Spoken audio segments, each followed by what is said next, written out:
All right, everybody, I'm Sharon Bond, and I'm here today to share a few of my little tips and tricks with you guys. So very honored that Chris asked me to do this for Spring Fest. I think Spring Fest will be a blast. She's got so many great Zoom classes going on, and I couldn't actually do a Zoom class, but we decided we'd try to do some of these little video clips. Most of you probably know I'm self-taught, so there's a lot of little things I've had to kind of figure out for myself. But anyway, let's get started. And forgive me, because I am a bit, don't do well when I know I'm being recorded. So I get a little tongue-tied. Anyway, let's get started on the project. I've already started it by doing some of the base coating. I've done the little arches on the end of the Springfield plaque. And what I'm going to do now is I'm going to do some stenciling across this black area. And as you can see, I've got it taped off, not only to protect the marigold area that I painted, but also to protect the rest of the plaque, because this part of the plaque is going to be a lighter color for a base coat. And, I just didn't really want to fight trying to cover up black if I got too much on that part. So anyway, love to use tape. A lot of times I don't have painter's tape handy. And what I do is just use the regular ordinary Scotch Magic tape. But you may notice, and you may have even noticed in some of my pattern project pictures before, that it always kind of looks like my tape is dirty or has a funny look to it. What I do is I actually stick little strips of the tape, like on my pants, on my jeans, my shirt, whatever. And then when I'm ready, I peel those off. What that does is it puts a little layer of lint on the tape. The tape is still plenty sticky enough to, do the job of masking off your area. But at the same time, that little layer of lint underneath there helps a lot, so it doesn't stick to your painted part. It typically doesn't stick anyway. I just like to do that to be extra sure. So what I'm going to do now is I'm just going to stencil this little strip here. And what I'm going to use is one of Chris's stencils that she has on the website. It's the wood grain. Originally I was going to go ahead and just, do it across like wood grain would normally look. And then the more I got to thinking about it, I'm like, you know what? I think I'm going to go this way. It'll be a little interesting. And not only that, but we can do it all in one step. Easy peasy. We don't have to try to match it up to finish going across the plaque. So what I'm going to do is let me turn this around because I already have tape on it. And as you can see, this tape also has the lint on it. So what I'm going to do, I guess I did have it the right way. What I'm going to do is go ahead and lay this down. Not really worried too much about the placement of it. Just more for the effect than anything. I want to break up that solid black. Use my tape. Tape it down. Got one of Chris's spectacular stencil brushes. Love these. My favorite stencil brush. I'm so glad she came up with them because I was having a hard time finding ones that I like. What I do, I decided to use dark chocolate. And what I did was you work that out on your paper towel. And normally, when you stencil, you kind of go around in that circular motion or whatever. And I would do that normally. But with this stencil and the thin lines, I don't want to try that. So I'm just going to go in the direction of the stencil. And that way, I think I won't have to worry about, any movement or anything like that. And I'm just going to use these little strokes here like this. A little more paint, work it out. And then once I get this done, which this doesn't take very long at all, we'll take a peek and see, is it too bold? Is it not, does it not show up enough? I didn't want anything real bold. I just wanted to break up the black. So let me kind of go back over it a little bit. Hopefully you can see. And if it's not bold enough, we add a little more. If it looks too dark and we don't like it, or, too bold. Easy peasy. We just go back over it and block and start over. It's not that big of a deal. So let's take a quick peek, see what we got. That's not bad. I see a couple places that are a little bit light. I think I'll go back over those real quick here. Again, just play with it as you go. I can remember where they are now. Let's see, right here in the middle, a little bit down here. Alrighty. Let's just lightly go over it. And I mean, I am using a very light touch, just a little bit. That's better. Let's do this one here again. That's better. I like it. Well, a little bit here. Good. All right. So, and then the wonders of tape, right? I mean, this is the part I think is so much fun, because you peel off this tape and you're like, oh my goodness, yay. Went the wrong way. Hang on. See here where I made a little boo-boo, but I can touch that up super easy with a little bit of black. I had my tape over a little too far. All right, let's do this one. You probably can't see. My hand's probably shadowing everything. Look at that. We can always fix any little places like that when we go to paint the rest of our background. But there we go. And that's what I wanted, was just, oops, sorry. That's what I wanted, was just this little strip of wood grain.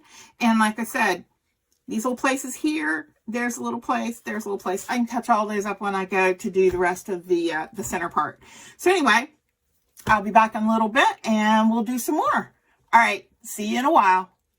Okay, everybody, I am back this morning and I'm getting ready to stencil this main section of our plaque. Love this new mini floral stencil from CD Wood. Now, what I want to do here is I don't want to do a bold background. It's going to take away from the rest of my design, and I don't want that. However, I'm kind of obsessive compulsive with my backgrounds. I like to have different stuff. I like to make them interesting. I don't know. That's just my thing. So what I'm going to do is try to do this very muted, and I'll show you what I mean here in just a second. As you also notice, I have taped off my black areas that we just did, because again, I don't want to stencil into that black. This way too, it helps me position my stencil wherever I want, and I don't have to worry about getting into the black or making a mess. What I'm going to do, and let me make sure I've got lined up here pretty straight. I got my tape on my jeans for my lint covered tape. So we'll put this down where we want it, like so. And let me just look here real quick. I want to make sure, actually let me move that up a little bit. I want to make sure, because when I base coated, which was light buttermilk, when I base coated, I know I went over the tape, and I want to make sure that I get up past that part, because, so it looks like the wallpaper's just kind of been, flows into the background here. Okay, I think we're good to go now. And straighten it up just a little bit. Hard to tell when I'm doing this at an angle. I'm usually all over the place when I'm painting, and I get a little crazy sometimes. Let's just put another couple pieces of tape down here to protect us, to protect our background till we get it done. And boy, that you can tell the lint off my jeans really shows up down here. And that's fine. Like I said, it'll keep it from sticking to the paint, and it works great. All right, stencils in place. Now, again, I want to stick with some of the main colors I'm using in the design itself, except we're going to make them very muted, and I'll show you what I mean by that. I was trying to decide on some other colors other than marigold, which is what I'm going to do to begin with. And a lot of times I wanted to mention this too. If I'm trying to find colors that look like they'll blend and look good together, what I do is I'll flip them upside down and look at them side by side to see the colors and how well they look like they'll go together. That just helps me kind of figure out what colors I want to use sometimes. So anyway, let's get started. We're going to start with Marigold. So it'll match our main background here, which is also highlighted a little bit with Moon Yellow. So we're going to use that as well. So let's get started here. Again, I'm using Chris's Spectacular Stencil brushes. Now, I do have several here just to save a little bit of time.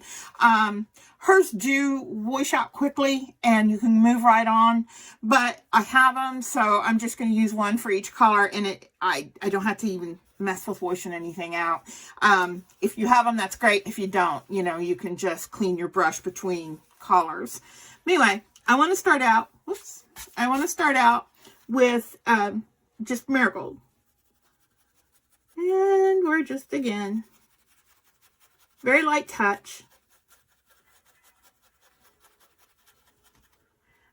And with the light background, with the light buttermilk behind it, the outline of the flowers then will be in that color.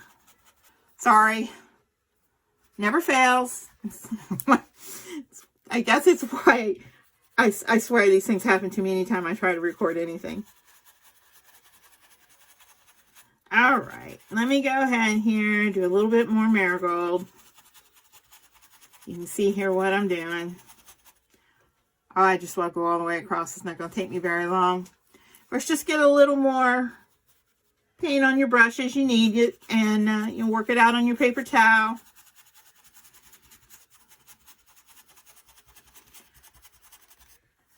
And right now you're thinking, well, it's going to be really bright. It's going to look a little bright for a while, but I'll show you what we're going to do to tone it down a little bit. And one thing great about this stencil too is it goes clear across the plaque, so you don't have to worry about, again, trying to line anything up as you stencil here. All right. All right, first section, main color down. All righty, I'm just hitting a few spots here I see that look a little light, which is really not going to matter a whole lot when I get done. You'll see what I mean. All right, first color down.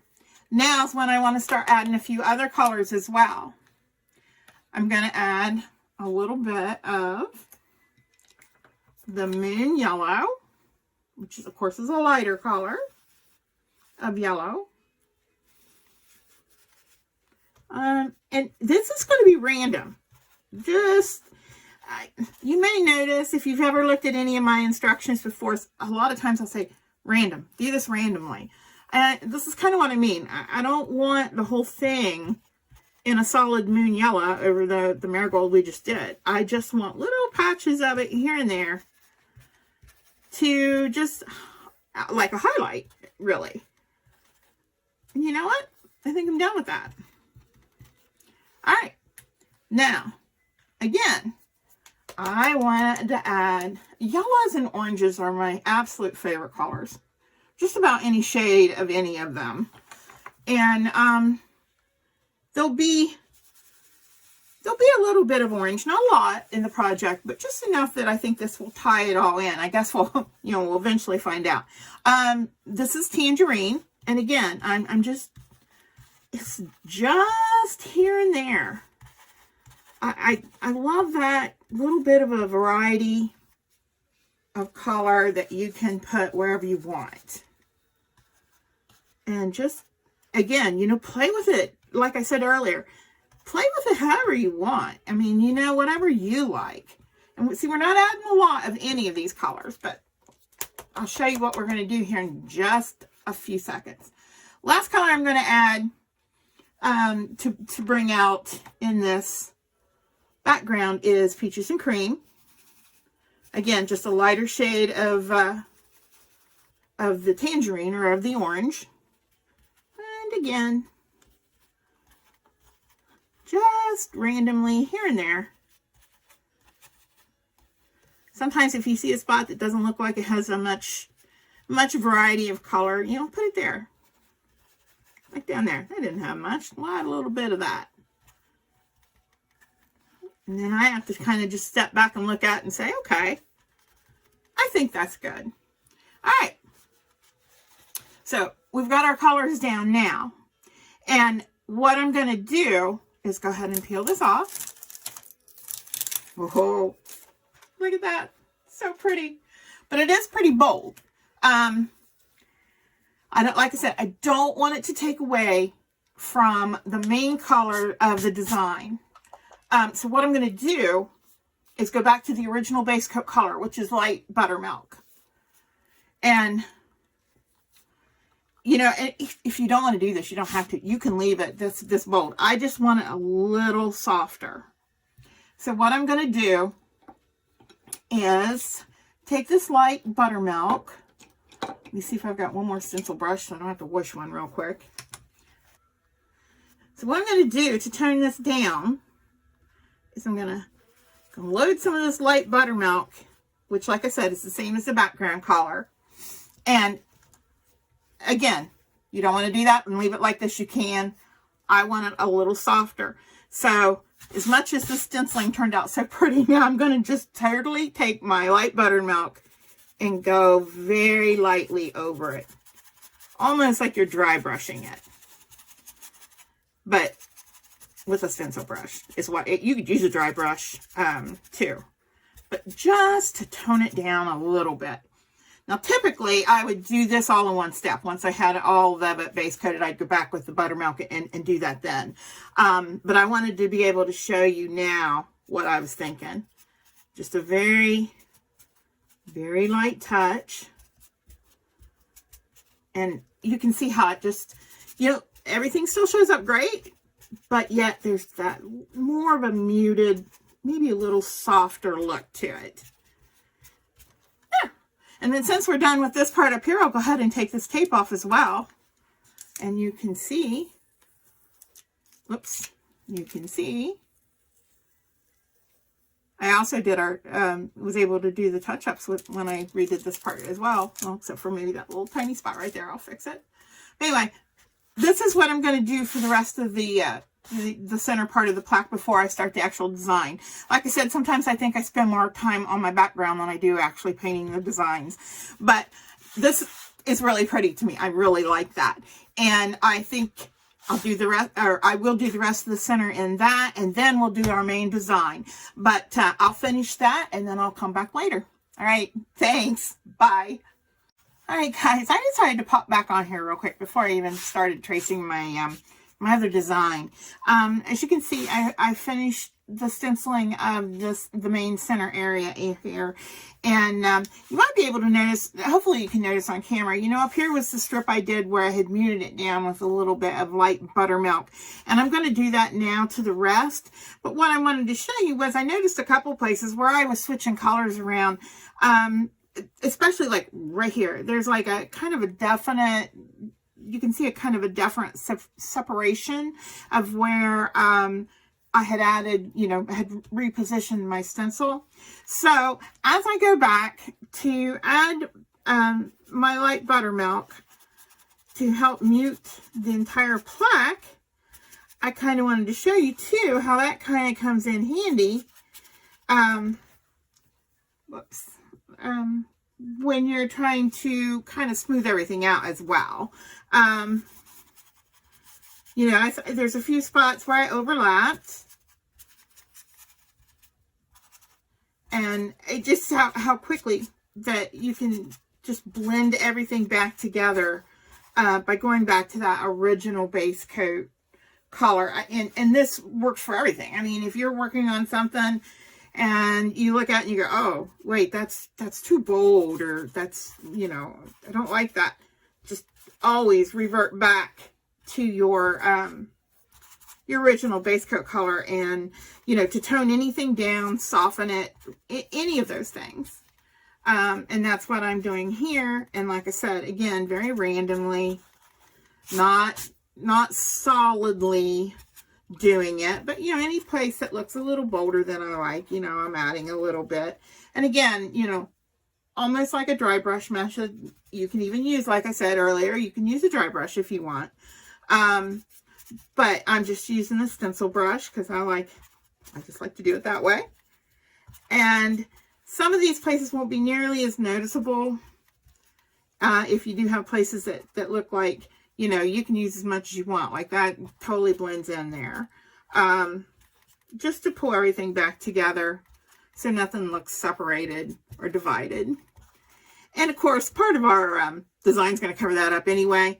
I just want everything to, match as well as it can before I even start with the design. And I think maybe just a touch here and there, and this will be ready to go. Whoops. Just a few more. And like I said, even back up here where I was originally, just so it all kind of blends together and you have more of that soft muted look. That's what I really like. All right, and then what I'm going to do now is go ahead. I'm still looking for places here that I want to do that too. Go ahead and take my bottom tape off. Whoops. That's actually the top of the plaque, but I've got it upside down. Get that off. Touch up that little place there for the black. Let me turn this around like it should be.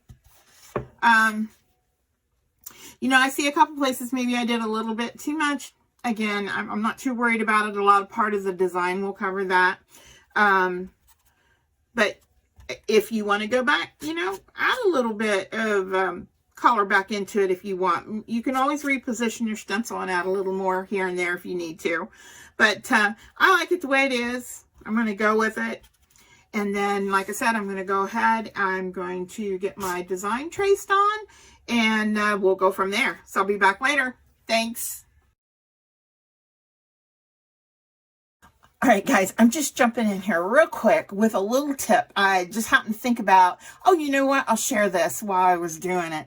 I just got done base coating my cups in black. Of course, I did the handles. I did all around the outside outlining and everything with a number 2 round. I don't have a brush scrubby. And a lot of times those work better on the bigger brushes, I think, as well. And unless you have a finer one. But I kind of have my own little homemade invention here. And this is my quick tip if you want to try it. This is just one of those old Jello sponges. We all have them probably. And then actually this is just an old glass votive cup I had. I've got my water in here and I leave my sponge in there so it's nice and soft. And what I do, when I'm trying to get all that paint out of the bristles where it gets packed up in there, I may go ahead and, swish it around in the regular water first to get some of the excess off. But to really get that brush clean, I like to simply take any of my smaller brushes, any of my brushes really, and just push it right up against that sponge. And actually, let me hold this here so I can really show you. Push it against that sponge and like right up, clear up into that part of it there where you're going to work that paint out of the top of those bristles by just pushing it against that wet sponge. It works great. Gets all the paint out. And I know it's silly, but it might be one of those little things you want to try to help you get the paint out of the top parts of your bristles on your brush. So just jumped in here real quick. Thought I would show you that while I was actually doing it. And then I'll be back in a little bit. Okay, bye.